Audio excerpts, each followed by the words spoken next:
जय भीम।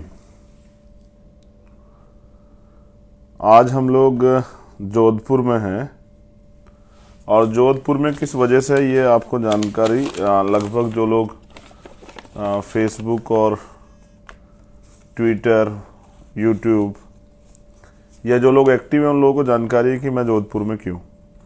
लेकिन जोधपुर का जो इशू है उस पर आपसे एक इम्पोर्टेंट बात करनी है और इसी की वजह से मैं लाइव हूँ। और क्योंकि क्या हो रहा है, क्या चल रहा है, ये सब चीज़ें पता करने का माध्यम है कि आप वास्तविक जगह पे जो मतलब इंसिडेंट वाली जो जगह है उस पर जाइए और जो लोग उससे जुड़े हुए हैं उनसे मिलिए और फिर आप बताइए कि क्या चल रहा है। तो बहुजन समाज में जन्मे सभी संतों, गुरुओं, महापुरुषों को नमन करते हुए, जिनमें करुणा के सागर तथागत गौतम बुद्ध, संत श्रवण सतगुरु रविदास जी महाराज, भगवान वाल्मीकि महाराज, गुरु नानक देव, संत कबीर, गुरु घासीदास और समय समय पे जो सामाजिक परिवर्तन के अग्रदूत हुए हैं, जिनमें राष्ट्रपिता ज्योतिबा फूले, नारायणा गुरु, संत गाडगे जी महाराज, पेरियर रामनायकर स्वामी,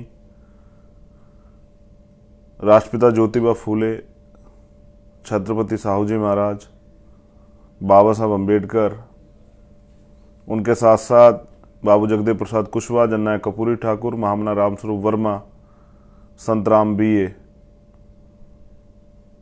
फिर मान्यवर दीना भाना वाल्मीकि साहब, मान्यवर मेरे रहबर, मेरे गुरु मान्यवर साहब श्री काशीराम। आप सबको भी नमन करते हुए देश की आज़ादी में जिन लोगों का योगदान है, बार बार आपको इसलिए याद दिलाता हूं कि मेरे कहने के बाद आप अगर इनमें से किसी एक को भी पढ़ लेंगे तो शायद आपको पता लग जाएगा कि ये लड़ने की हिम्मत कहाँ से मिलती है और लड़ाई क्या है। तो शहीद आजम सरदार भगत सिंह, सरदार उधम सिंह, सरदार करतार सिंह सराभा, वीर अब्दुल हमीद, टीपू सुल्तान, आप तमाम नायकों को भी नमन करते हुए और इस देश में जो सामाजिक परिवर्तन की नायिकाएं रही हैं, जिनमें माँ सावित्रीबाई फूले, माँ फातिमा सेफ, माँ झलकारी बाई, माँ अवंतिका बाई लोधी, माँ उदा देव पासी, माँ फूलन देवी, माँ रमा देवी, माँ, वो तमाम माएँ जिन्होंने अपने जीवन का बलिदान सामाजिक परिवर्तन के नाम दिया, उनको भी नमन करता हूँ। साथियों, मैं धन्यवाद देता हूँ भीम आर्मी की टीम का, बहुजन एक्टिविस्ट साथियों का, जिन्होंने इस घटना की तरफ हमारा ध्यान जो है आकर्षित किया।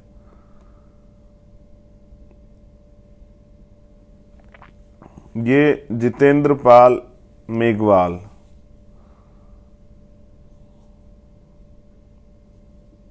एक साथी हैं जो पाली में रहते हैं। आज मैं उनके घर गया था उनके परिवार से मिलने, उनके दुख दर्द को बांटने के लिए, क्योंकि साथी ये दुख दर्द उनका नहीं है, ये हम सब लोगों का दुख दर्द है। अन्याय हुआ है, अन्याय का प्रतिकार करना, उसके खिलाफ बोलना, उसके खिलाफ आवाज उठाना, ये हम सब लोगों की जिम्मेदारी। लेकिन मैं आज एक कड़वे सच से वाकिफ हुआ तो मुझे लगा कि ये सच आपको जानना चाहिए सब लोगों को। अगर आप इस सच को नहीं जानते हैं तो इसका मतलब जो है आपको पता ही नहीं कि भारत में क्या क्या चल रहा है। पहले बात हम लोग करते हैं जितेंद्र पे। जितेंद्र पाली के बारवा गांव के रहने वाले हैं और क्योंकि मूछें रखते थे, गवर्नमेंट जॉब पे भी थे, उनके साथ अन्याय हुआ और आरोपियों ने अगले चरण में उनकी हत्या कर दी। घटना क्या हुई थी जरा गौर करते हैं। पुलिस क्या बताती है, आपके पास क्या इन्फॉर्मेशन है, उससे अलग हटके चंद्रशेखर आपको सच्चाई बताते हैं। 2 साल पहले, क्योंकि उसका रहन सहन, उसका खाना पीना, उसका उठना बैठना, उसकी बॉडी लैंग्वेज और उसका जो मतलब स्टाइल था वो आम लोगों से, मतलब जो उस क्षेत्र पाली जो जिला है उस क्षेत्र से जुड़े हुए लोगों से अलग था। और वो अपने अधिकारों का प्रयोग करता था, तो उसको जैसे यहाँ हमें अपमानित करने के लिए शेड्यूल कास्ट के लोगों को ढेड़ कहते हैं, ढेड़ कुछ इस तरह का शब्द। तो वो अपने गांव घर के चबूतरे पे वहां बैठा हुआ था, तो उसको एक किसी दूसरे व्यक्ति ने, विपक्षी ने उससे कहा कि आंखें नीची करो। और उसने कहा क्यों? तो इस बात पे उसने गाली दी, उसको अपमानित शब्द कहे। फिर वो अपने परिवार के लोगों को बुलाया और उसको पिटाई की गई। इस बात के खिलाफ उसने मुकदमा दर्ज कराया। मुकदमा दर्ज कराने के बाद गिरफ्तारी हुई, 3 दिन में बेल हुई। और ये जो विपक्षी गण है, ये लंबे समय से साजिश कर रहे थे उसके पीछे। और एक दिन मौका लगते 15 तारीख को 2 लोग जिन्होंने हत्या की, उनके साथ बहुत सारे लोग जो नहीं दिखाई दिए, लेकिन उन लोगों ने साजिश में हिस्सेदारी की। 3 दिन तक उसकी रेकी करके और पीछे से चाकू मार के उसकी हत्या कर दी। अब जितेंद्र के एक परिवार में कौन कौन? जितेंद्र के एक पिताजी हैं जो पैरालिसिस हैं, जितेंद्र की माँ है, जितेंद्र की 4 बहनें, जितेंद्र के एक बड़े भाई, फिर उनका चाचा ताऊ का परिवार। अभी जितेंद्र अपनी तरफ से इकलौते व्यक्ति जो परिवार की देखरेख कर रहे थे। ये हुई जितेंद्र का मामला। बेसिकली अब पाली जिले पे हम लोग बात कर रहे हैं। आपने अक्सर राजस्थान चर्चाओं में सुना, कभी एक आईपीएस, अभी पिछले उसमें चर्चा, आईपीएस होते हुए उनको घोड़ी पे नहीं चढ़ने दिया गया, तो फिर पुलिस सुरक्षा में घोड़ी पे उनकी बिंदोली निकली, बारद्वारी हमारे यहाँ कहते हैं यूपी में। बड़े शर्म का विषय था, यानी कि आप नौकरी करके आईएएस आईपीएस बन सकते हैं, लेकिन जो सामाजिक गैर बराबरी राजस्थान में उससे पार नहीं पा सकते हैं। आपके लिए भी यही पैमाना है कि उससे आपको होकर गुजरना पड़ेगा। अब जब आज मैं वहां गया, एक ऐसा कड़वा अनुभव जिसको मैंने किताबों में पढ़ा, जिसको मैंने यूट्यूब पे देखा पुरानी वीडियो में, जिसको मैंने आम लोगों द्वारा सुना, अब वो मुझे वहां देखने को मिला। और इतना गजब कि आप लोगों को सुन के आश्चर्य होगा कि मैं भी नहीं रह पाया कि आप लोगों को इस बारे में ना बताया जाए। ये मुझसे भी नहीं संभव हो पाया कि आपको ना बताया, तो मुझे लगा कि आपसे बताना चाहिए। बताया गया ये कि उस गांव में पुरोहित समाज के लोग रहते हैं, जिनको पुरोहित मतलब वर्ण व्यवस्था में उनको ब्राह्मण कहते हैं, जाति व्यवस्था में भी उनको ब्राह्मण कहते हैं। मेरी किसी ब्राह्मण से लड़ाई नहीं है, मेरी तो लड़ाई सामंतवादी ब्राह्मणवादी सोच से है। बताया गया कि पुरोहितों के घर के आगे आज भी शेड्यूल कास्ट बैकवर्ड की जो महिलाएं हैं वो चप्पल पहन के नहीं गुजर सकती। अगर गुजर जाती है तो ये पुरोहितों का अपमान है, और अपमान की फिर सजा है।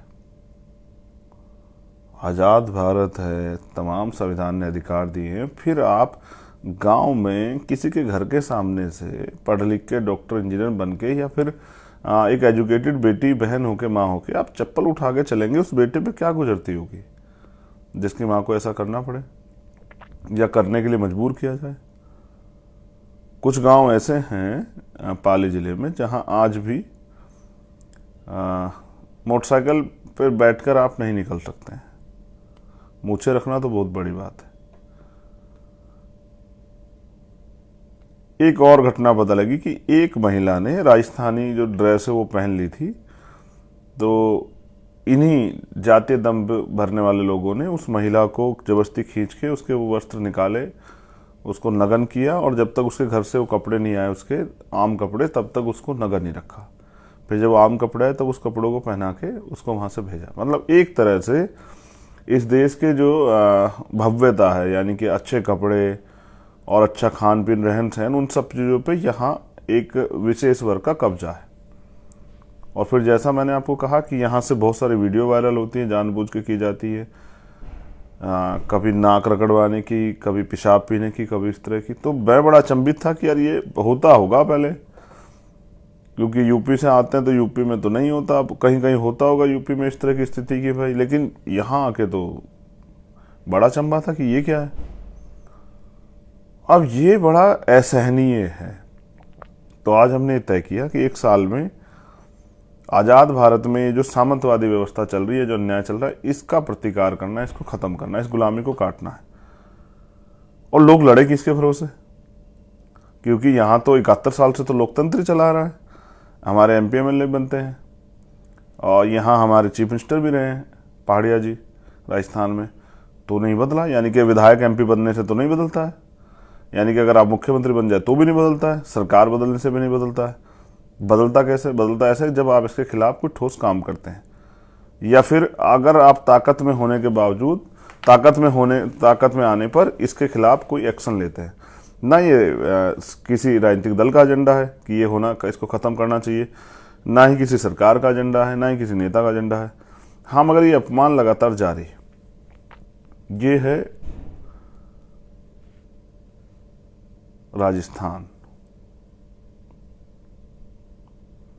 इस राजस्थान से मुझे तकलीफ है, राजस्थान की भव्यता से, राजस्थान के संघर्ष से, राजस्थान से मुझे कोई तकलीफ नहीं, किसी जाति से मुझे कोई तकलीफ नहीं, लेकिन जो सामंतवादी ब्राह्मणवादी सोच है उससे मुझे तकलीफ है। और मैं अपनी बहनों को, जो जितेंद्र के परिवार में, ये वचन दे के आया हूँ आज, जो 4 बहनें, जिनमें 2 बहनें तैयारी कर रही हैं, 2 बहनें शादी हो गई हैं, कि जितेंद्र चला गया लेकिन चंद्रशेखर है, तो जितेंद्र ही बन के इस रिश्ते को निभाऊंगा, चाहे शादी भी हो कुछ भी हो। मेरे लिए यही राजनीति है, क्योंकि जितेंद्र के परिवार ने मुझे, जैसे मैं एंट्री कर, सब लोगों ने ये बताया, उनके चाचा ने, उनके भाई ने, कि वो, हाँ, उनकी घर में बहनों ने बताया कि हम आपको नहीं जानते थे, लेकिन जितेंद्र आपकी फ़ोटो दिखाता था, कहता कि मैं इनका बहुत बड़ा फॉलोवर हूँ, ये मेरे बड़े भाई हैं, मुझे इनके जैसा बनना है। और मुझे भी उसने हमें देख के रखी। फिर उसके चाचा ने बताया कि वो कहता था कि मुझे अपने जीवन में एक बार भाई को गाँव में ज़रूर लाना है। तो परिवार ने मुझसे कहा कि आप आए भी तो तब जब जितेंद्र नहीं रहा है। बहुत तकलीफ का इशू है, मेरे लिए तो बहुत तकलीफ का इशू है। तो जितेंद्र पाल मेघवाल को न्याय मिलना चाहिए। इसके लिए कुछ मांगे हमारी थी, जैसे वो मांगे मैंने वहाँ भी कही थी, आपने लाइव में सुनी होगी, लेकिन मैं समझता हूँ कि इसमें बहुत सारे लोगों का दोष है। अगर पुलिस ठीक समय से कार्रवाई करती, कोर्ट के जरिए अब आरोपियों पर अब तक कार्रवाई हो चुकी होती, तो मुझे लगता है कि इस तरह की घटनाएं ना होती और आज जितेंद्र हमारे बीच जिंदा होता। समाज में बड़ा आक्रोश है, पूरे देश दुनिया में इसकी चर्चा है कि मूछें रखने पर हत्या होती है। पुलिस इस बात को नकार है कि मूछें रखने पर नहीं, सच यही है कि ये लड़ाई सामंतवाद के खिलाफ थी। उनको लगता था कि एक वंचित वर्ग का, बहुजन समाज का बेटा उनके सामने आंख उठा के कैसे चलता है और इस तरह से मूछे उछे रख के गाड़ी वाड़ी में कैसे घूमता है। ये उनका अधिकार नहीं है, और ये अधिकार अगर कोई इसका इस तरह का कोई काम कर रहा है तो ये अनुचित है उनके नज़रिए से, तो उसकी हत्या होना जरूरी है। और मैं इसको गलत मानता हूँ। मैं क्या, कोई भी जो इंसान खुद को मानता है उसको गलत मानेगा, और जब हम इसको गलत मानते हैं तो ये गलत ही। हमारी कुछ मांगे हैं, जैसे परिवार को और गवाहों को हथियारों के लाइसेंस दिए जाएं। दूसरा, जो चश्मदीद गवाह है उनको सुरक्षा दी जाए, और परिवार को भी। परिवार चाहता है जितेंद्र के हत्यारों को फांसी की सजा होनी चाहिए।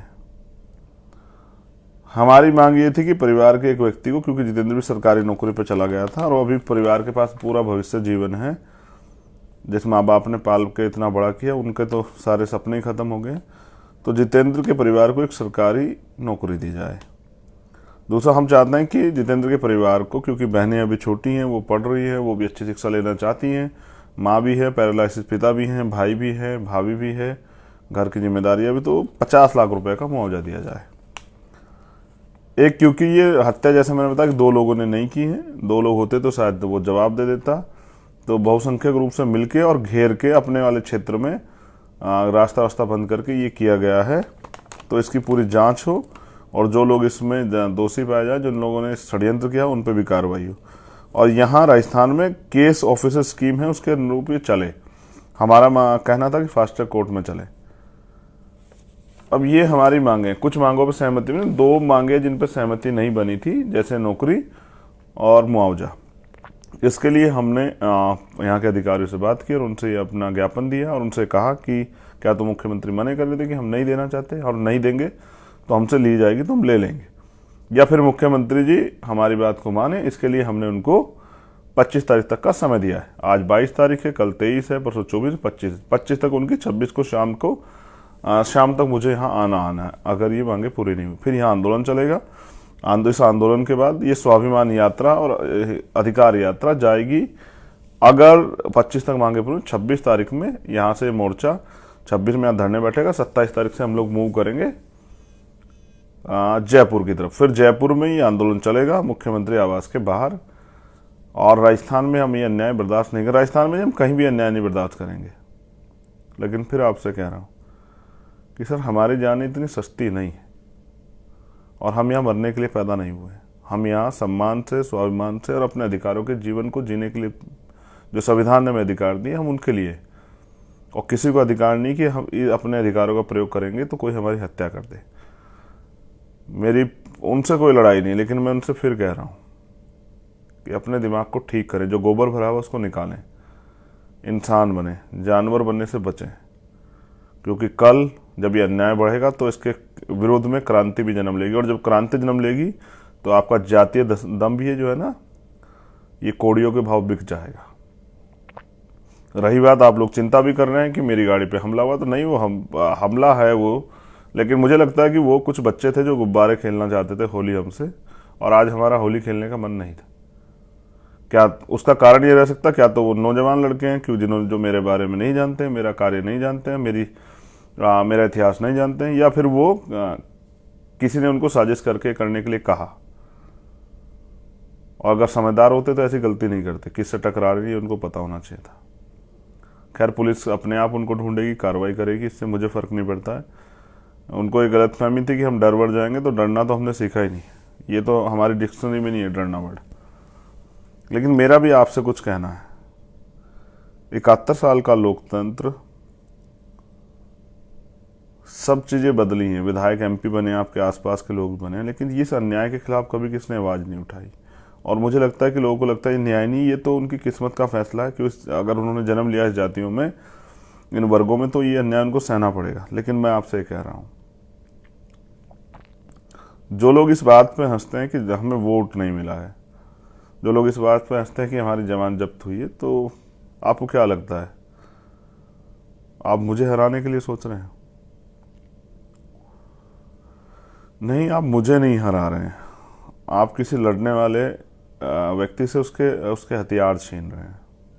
ये लोकतंत्र, यहाँ सरों की कीमत है। अगर आप मुझे लड़ने की ताकत देंगे तो फिर आप मुझे लड़ते हुए भी देखिए कि मैं लड़ता कैसा हूं। अभी तो मैं मैदान में उतरा भी नहीं। अभी से विरोधियों को मेरा मुझसे इतनी परेशानी, भीम आर्मी आजाद समाज पार्टी के लोगों से परेशानी है। जो लोग लड़ना चाहते हैं उनसे परेशानी है। मेरी लड़ाई सिर्फ सत्ता के लिए नहीं है कि भाई मैं विधायक बन जाऊं या MP बन जाऊं, आजाद समाज पार्टी के लोग विधायक MP बन जाएं। लड़ाई है इस अन्याय के खिलाफ कि अन्याय खत्म होना चाहिए। और आखिर हर चीज की एक सीमा होती है। डॉक्टर अम्बेडकर ने कहा कि गुलाम को गुलामी का एहसास करा दो, अपनी बेटियां स्वयं काट देगा। लेकिन बेटियां तो नहीं कटी हैं। गुलाम ही रह गया, और गुलाम ने इसको अपनी किस्मत का फैसला मान के स्वीकार कर लिया है। जबकि गुलाम को इसके खिलाफ आंदोलन चलाना चाहिए था, लेकिन चलाए कौन? जो गुलाम चलाएगा, जैसे जितेंद्र ने प्रयास किया, उसकी हत्या हो जाएगी। तो फिर हम लोग तमाशा देखेंगे, 2 दिन धरना प्रदर्शन करेंगे, हल्ले मचाएंगे, तीसरे दिन घर में पड़ के सो जाएंगे। फिर किसी और जितेंद्र का नंबर होगा, हो सकता है कल चंद्रशेखर का भी नंबर हो सकता है कल आपका भी नंबर हो। तो ये अन्याय कब तक? तो आप मुझे कमजोर नहीं कर रहे हैं, आप उस सोच को कमजोर कर रहे हैं जो अन्याय के खिलाफ लड़ने के लिए बहुत सारे लोगों ने तैयार की है, जिसको भीम आर्मी कहते हैं, आजाद समाज पार्टी कहते हैं। जो शोषित वंचित वर्ग के लोगों में ये विश्वास जगा रही कि हम लोग लड़ सकते हैं। मेरी आपसे अपील है,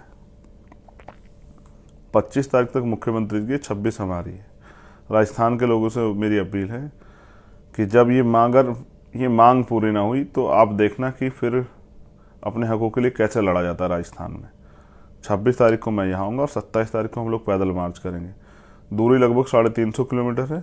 कितना समय लगे, पैरों में छाले पड़ जाएं, धूप हमारी हिम्मत नहीं रोक पाएगी, भूख प्यास हमारा लक्ष्य नहीं रोक पाएगी, लेकिन हम लोग चलेंगे। और कूच करके, पुलिस चाहे गोली चलाए, लाठी चलाए, इससे फर्क नहीं पड़ता है। रही बात यहाँ की सरकार की, तो अब ये भी स्पष्ट है कि अगर आप पिछड़े वर्ग से आते तो जरूरी नहीं कि बहुजनों के हितैषी हो सकते हैं। ये यहाँ की ये चरित्रार्थ है, ये मतलब एग्जाम्पल है, उदाहरण कि आप भी सामंतों गुलाम हो सकते हैं। क्योंकि यहाँ के जो chief minister Ashok Gehlot Congress party से हैं, और वो भी इस अन्याय को आम लोगों का जीवन समझ के अगर इसके खिलाफ कुछ नहीं कर रहे हैं तो आप भी सामंत गुलाम हैं। फिर आप अगर मेरी जात के हैं, पिछड़े हैं, और इससे कोई फर्क नहीं पड़ता है। अगर आप में भी हिम्मत नहीं तो फिर ऐसे लोग चीफ मिनिस्टर की जरूरत क्या? मैंने तो उनसे भी कहा कि आप कुर्सी छोड़ो, आपके बस का नहीं है, आपसे नहीं हो पा रहा है। बड़ी बात क्या है, हमने सोचा कि ये उत्तर प्रदेश में बीजेपी के लोग ही, बीजेपी की सरकारें ही करती है, लेकिन ये तो यहाँ कांग्रेस की सरकारों में भी होता है। यानी कि ताकतवर लोगों की जड़ें सब जगह है, चाहे बीजेपी हो, कांग्रेस हो, आम आदमी पार्टी हो, कोई सी और पार्टी, सब जगह है। और ताकतवर की के लिए अन्याय करना आसान काम है, क्योंकि उसको बचाने वाले सब जगह बैठे हैं। लेकिन अन्याय के खिलाफ लड़ने वाले लोग भी बहुत हैं, और मैं ये ऐलान करता हूँ जोधपुर की धरती से कि ये अन्याय अब खत्म होगा।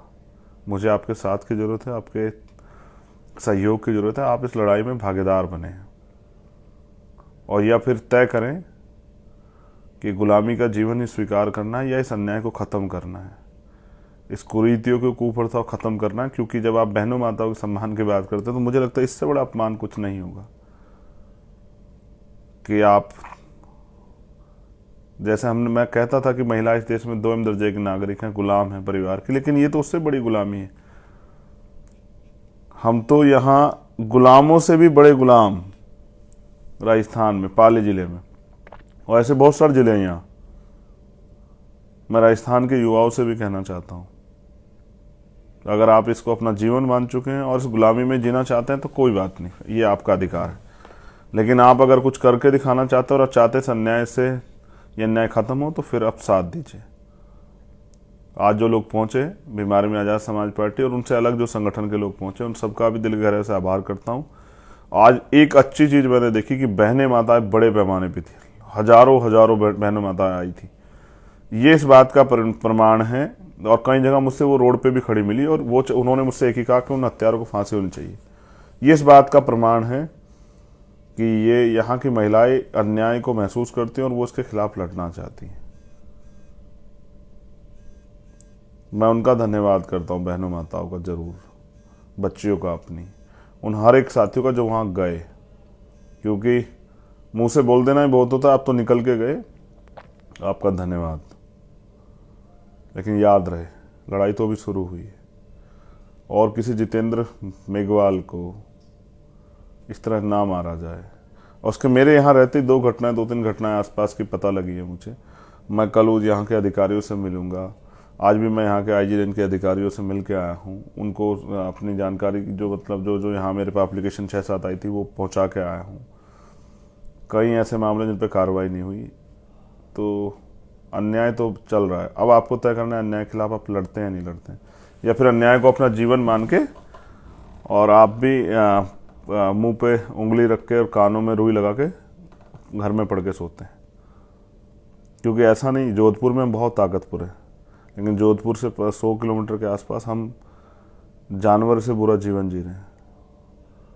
ये न्याय नहीं। जब आप समाज की बात करते हैं, भाईचारे की बात करते हैं, विश्वास की बात करते हैं, तो कम से कम जहाँ अन्याय हो रहा है उन पर भी जागरूक बनिए। इसलिए मैंने कहा कि भीम आर्मी को हर गांव तक पहुंचाइए कि ये जो अन्याय गांव तक होता है हमें इसकी जानकारी मिले और हम इसको लड़ सकें और इस न्याय की लड़ाई को आगे बढ़ा सकें, और जो लोग इस अन्याय को सह रहे हैं उनके जीवन में परिवर्तन हो, उनको न्याय मिले। भीम आर्मी के अपने एक मायने, अगर भीम आर्मी है तो लोगों में विश्वास है। तो अगर भीम आर्मी तक सूचना आ जाती तो भीम आर्मी के कार्यकर्ता लड़ते हैं, न्याय दिलाने का प्रयास करते हैं। इसलिए मैं चाहता हूँ घर गाँव में भीम आर्मी हो। इसलिए मैं अपने पूरे देश में रहने वाले जो कार्यकर्ता पदाधिकारी उनसे भी कहना चाहता हूँ कि ज़्यादा बड़े पैमाने पर काम शुरू कीजिए। हमें, जैसे मान्यवर काशीराम साहब ने कहा, राजनीति चले ना चले, सरकार बने ना बने, लेकिन सामाजिक परिवर्तन का आंदोलन नहीं रुकना चाहिए। और अगर हम दिल्ली में बैठ के खुश हो रहे हैं या मैं सहारनपुर में बैठ के खुश हो रहा हूँ कि भाई यहाँ तो अन्याय नहीं हो रहा है, तो ये मेरी बेवकूफ़ी है। अन्याय तो हो रहा है, बस हम देख नहीं रहे। जैसे अगर बिल्ली को देख के कबूतर या चूहा जो है रेत में सर दे, आंखें गड़ा ले और ये सोचे कि अन्याय नहीं होगा, अब बिल्ली को मैं नहीं दिख रहा हूँ, तो ये गलती कबूतर की है, ना कि बिल्ली की। वो तो शिकार को खोज ही रही है, शिकार उसको मिल ही जाएगा। तो आप सब लोगों ने मुझे सुना, इसके लिए बहुत बहुत धन्यवाद। लेकिन मैंने फिर आपसे कहा कि लड़ाई तो अभी शुरू हुई, 26 तारीख को महाआंदोलन है। अगर हमारी मांगे पूरी नहीं हुई तो फिर उस आंदोलन को जीतना है, और उस आंदोलन के जरिए मैं बस ये भी बताना चाहता हूँ सरकार को कि अब हम अन्याय नहीं सहेंगे, और जितना जल्दी हो सरकार को ये समझ आ जाए उतना बेहतर है। नहीं आएगा तो सरकार को बताना भी जो है हमें आता है कि सरकार को बताना कैसे। साथियों, आंखों को मूंद लेने से खतरा टल नहीं जाएगा। अगर आप आंख बंद कर ले रहे हैं आज इन घटनाओं पे, तो ऐसा नहीं खतरा टल जाएगा। अभी नहीं संभले तो फिर ये सब देखना पड़ेगा और ये देखा जाएगा। इसलिए कह रहा हूं, आंखें मूंदने से खतरा टाला नहीं जाएगा, ना खतरा टलेगा। इसके अन्याय के खिलाफ लड़ना पड़ेगा, आवाज उठानी पड़ेगी, झटपटाहट आप में दिखनी चाहिए। जय भीम, जय मंडल, जय भारत, जय संविधान। और मैंने आपसे कहा कि बहुजन एकता के लिए जय भीम जय मंडल जरूरी है। तो अगर कोई आपसे जय भीम कहता है तो आप उसको अभिवादन में जय मंडल भी कह सकते हैं। अगर आपसे कोई जय मंडल कहता है तो अभिवादन में जय भीम भी कह सकते हैं। अपनी एकता को मजबूत कीजिए, शोषित वर्ग के लोग एकजुट हों, और अब बहुत जल्द आप मुझे सड़क पर लड़ते हुए दोबारा से देखिए। धन्यवाद। जय भीम। मेरा ये वादा है कि भाई जितेंद्र मेघवाल को न्याय मिलेगा, और ये इस न्याय की लड़ाई को मैं आखिरी अंजाम तक पहुंचाऊंगा, और उनको सजा मिलेगी, उनको फांसी होगी, ऐसे मेरा विश्वास है। उसके लिए हम लोग लड़ेंगे। बहुत बहुत धन्यवाद।